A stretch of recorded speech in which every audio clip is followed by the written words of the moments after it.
So let us begin our journey into the vast world of religions. An opportunity to learn, to know, and to dialogue with many different cultures and traditions and religions. So for the first meeting, we take our attention, we pay attention to Hinduism. Then I will also explain why we have chose Hinduism for the first meeting. We begin with, let us begin with some photos. Okay? And for you, one question. What do you know about Hinduism?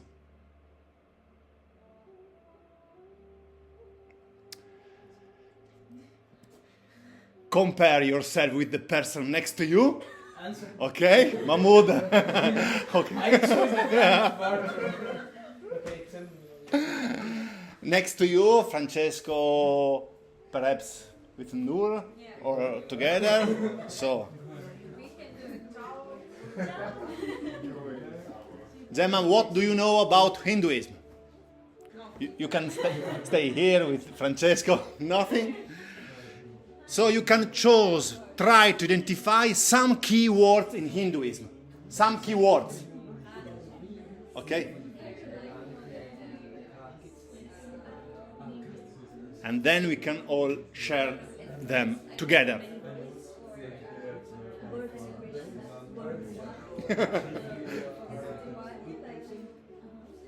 Vittorio, you are with? Con chi sei? Together, yeah. We split into groups of 2 or 3. Okay.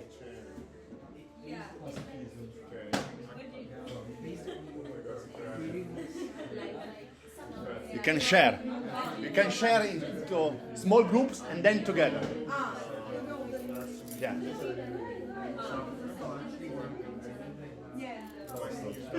Some words, some symbols, some.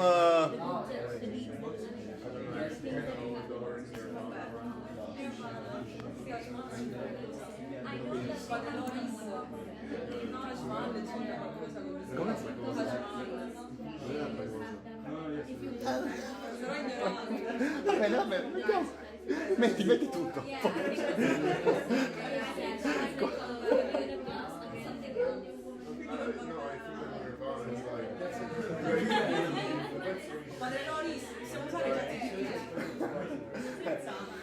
Without ChatGPT, yeah, clear. I have it here.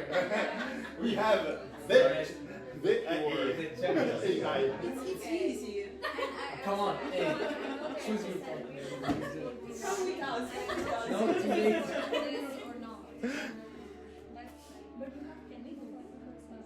Hey, of course. Qualche parola, some words.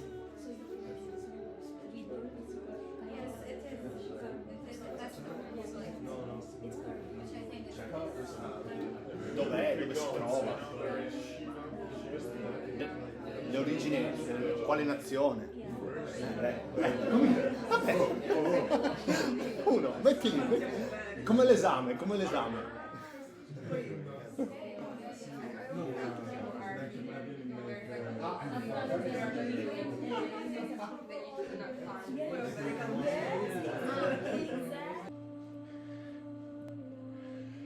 So we can say this phrase that expresses a central idea in Hinduism. Divinity diffused, one ocean, many names. So we can say this is one divine reality, one truth, but it can appear in many different forms and names. For example, when Hindus worship different gods, they are not worshipping many gods, but many faces of one universal spirit that is called Brahman. So we can say there is only one God. So it's not polytheism, but it's only one God, many faces of this universal spirit, but there are many paths to origin, to connect with the same source. So we can say one God, many names, one truth, many paths. It's very important this. This is, we will see the difference, for example, with Christianity or for Judaism next meeting.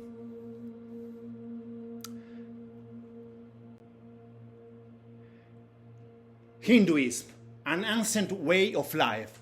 The first is Hinduism has a huge number of followers. Only Christianity and Islam have more followers. It shows how influential and alive this ancient tradition still is today. It grew only slowly over thousands of years. It is also the oldest known religion in the world today. And this is the reason, because for us is the first religion that we will see together, okay? Third point, began in India, Indus River Valley, where is Ganges, okay?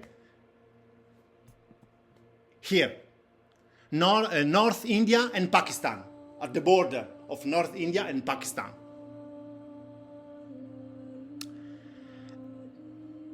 And although Hinduism is spread around the world, most Hindus still live where it began, in India and Nepal.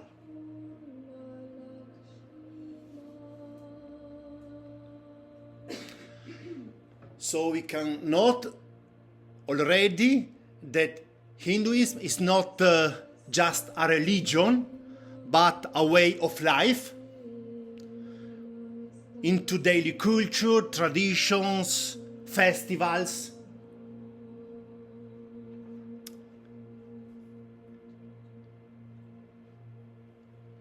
Second point, what makes Hinduism unique?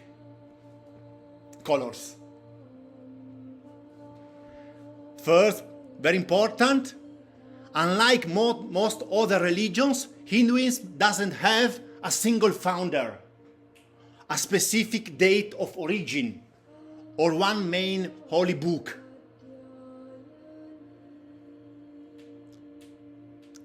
Second point,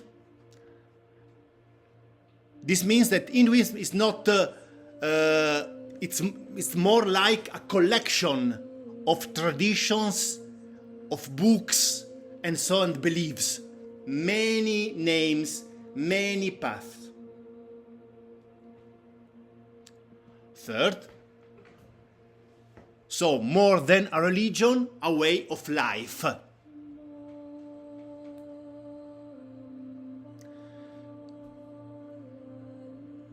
The first point, very important, is the main belief, the core of belief of Hinduism. So we have said already that we have one universal spirit, Brahman. This is God.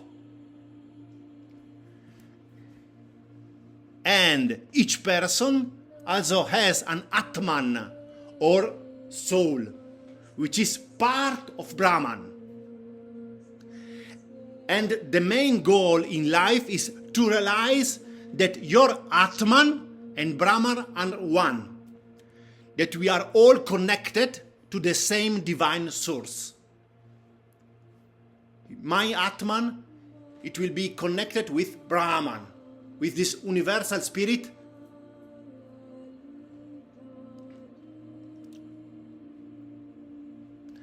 And all come to the same, to the all soul, to the only source. All means people, nature, animals, into the one source that is Brahman. This is the main belief. Brahman, and we have this soul, Atman. But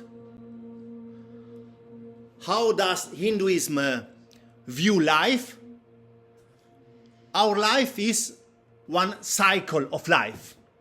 One cycle of life.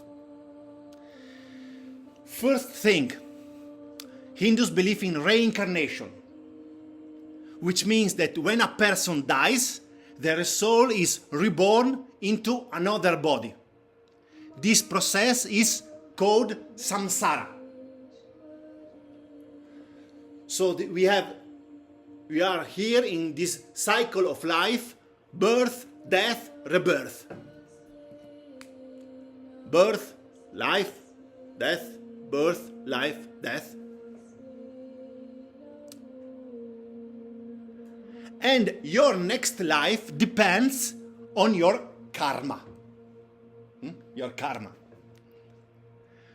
Which means that your actions, your good or bad, influence your future. So if you do good things, you create positive karma, which leads to a better rebirth. If you do bad things, the next life might be more difficult. Karma. Every action has a result.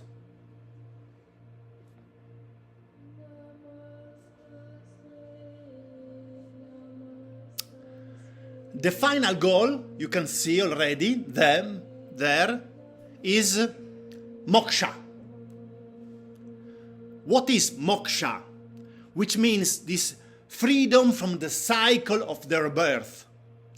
When someone reaches moksha, their soul unites completely with Brahman. Their soul, Atman, unites with Brahman. They are free, at peace, and no longer need to be reborn.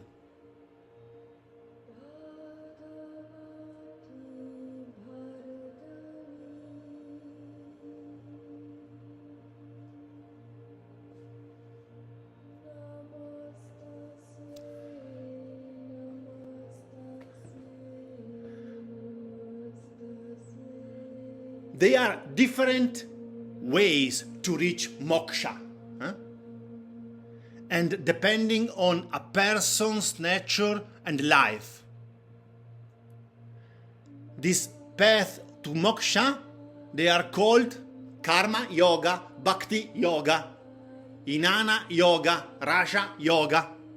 Yoga, what means? In ancient Sanskrit, yoga means to unite, to join. So, they are paths to join with your Brahman.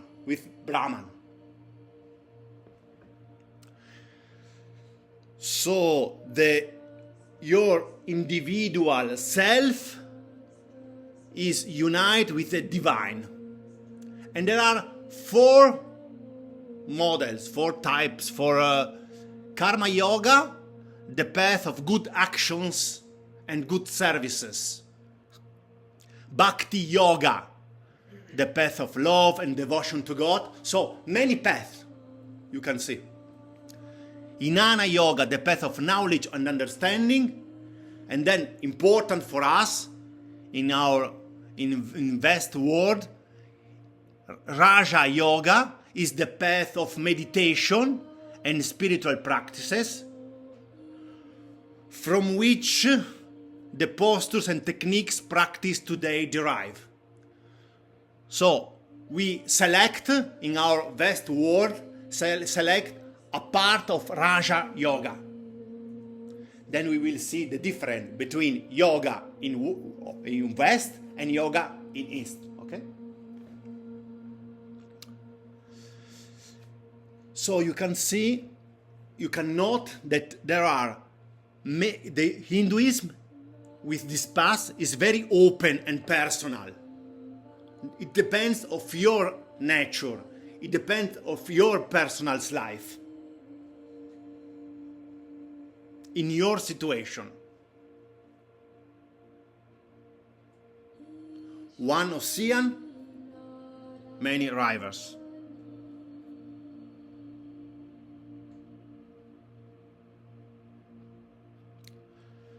So we can we can see the word yoga is very popular in the West today, so we can compare the meaning of yoga in West and in East. Yoga, as we understand it today in the West,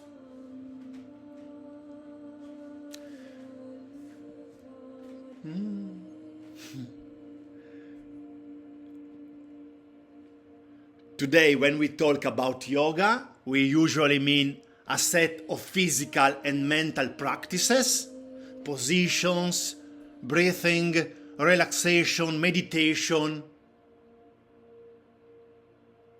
with the aim of feeling better, finding balance, reducing stress, improving concentration and awareness.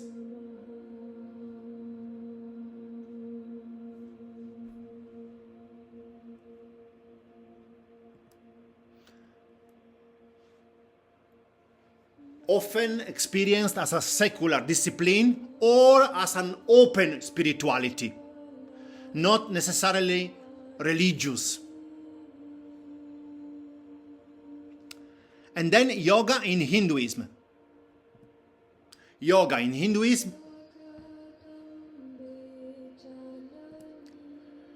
is a spiritual path toward liberation, to moksha. Is first and foremost a spiritual path to liberation, to be in union with the Absolute, with Brahman.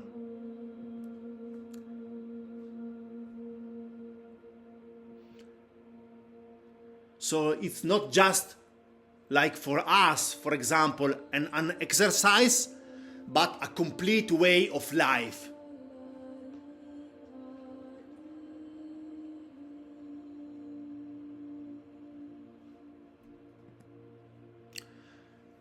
Through the path of yoga.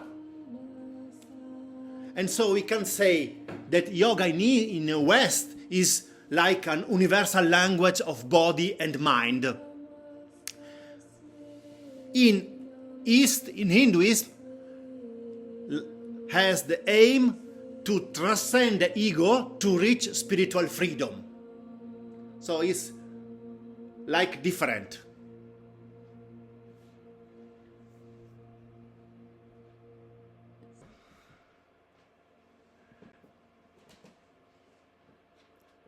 So in this case, we can reflect who is God.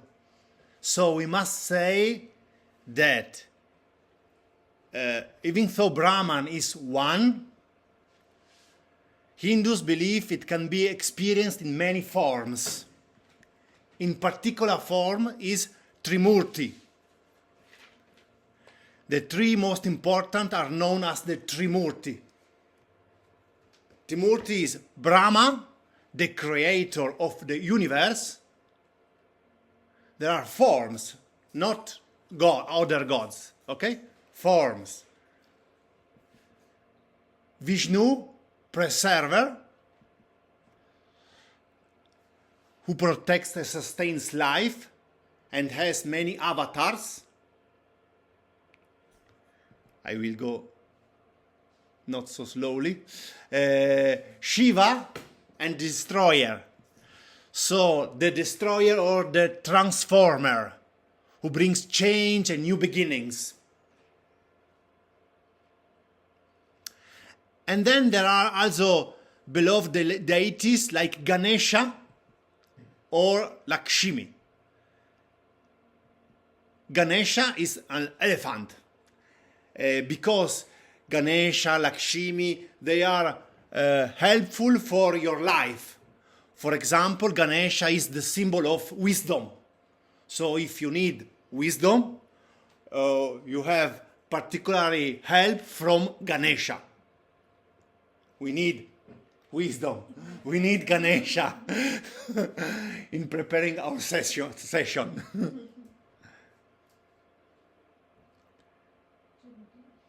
So, many faces, many forms of one spirit, of one universal God, Brahman. And then many books. So we have a collection of sacred texts. The first collection, there are many books, Vedas. So there are many books. Then Upanishads and Bhagavad Gita. Gita. So Hinduism has a large number of sacred writings. Veda written in Sanskrit, the antique language that is the origin of Latin, and then Italian, Spanish, also. And the Upanishads and Bhagavad Gita. And so we have here today the festivals. And so we have two important festivals are the Festival of Light. So, and then we celebrate the passage into the night, from the darkness to the light, from the evil to good. So we celebrate during the night. And then it will see for us, for example, here in Italy,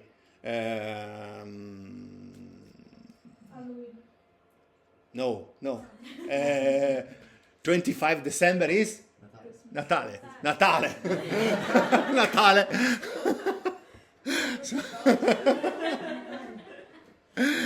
And then Holi, this is a festival of colors, joy and renewal. Is the new beginning, which celebrates love, forgiveness, and the arrival of spring. Yes, perfect. Perfect. Okay. The last point for us interesting, I think, when we will visit India, it will be this in Saptapuri. This in 7 cities, the holy cities. There are here these 7 cities, the 7 holy pilgrimage centers in India. When we will go and we take a pilgrimage, we will go there. These are the 7 holy pilgrimage sites in Hinduism, where the Brahman had descended and graced the place in the form of incarnation and avatars. This sacred journey covers some of the most pious pilgrimage sites, covering which is believed to attain the devotees as their moksha or salvation. This is the Saptapuri, this is 7 cities of Hinduism.